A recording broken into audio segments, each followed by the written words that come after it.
I focus my practice on handling federal criminal defense matters.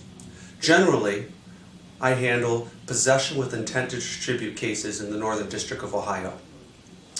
Every time I meet with a new client, the issue of wiretaps arises.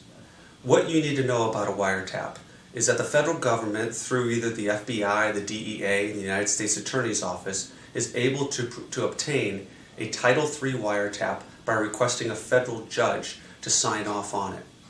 A couple things they have to do in order to receive that wiretap is to show the federal judge that there's probable cause to believe that there's criminal activity going on or that there's potential criminal activity that could take place. They also have to show the federal judge the activities that the law enforcement has taken. They have to show that they have done everything in their power to obtain additional information and that they are not able to do so.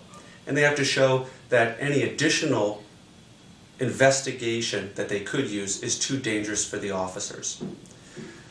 When a federal officer applies for a T3 wiretap, it does not last infinitely. It lasts for a maximum of 30 days. And after that period of time, the United States Attorney's Office is required to go back to that judge and explain what they've received through the T3 wiretap and to request an additional 30 days.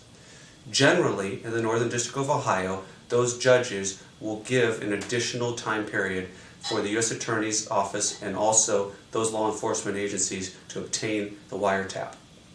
I've read and heard multiple stories about people listening and thinking that the federal government is listening to their phone calls by either clicks on the phone or different kind of sounds that they're hearing.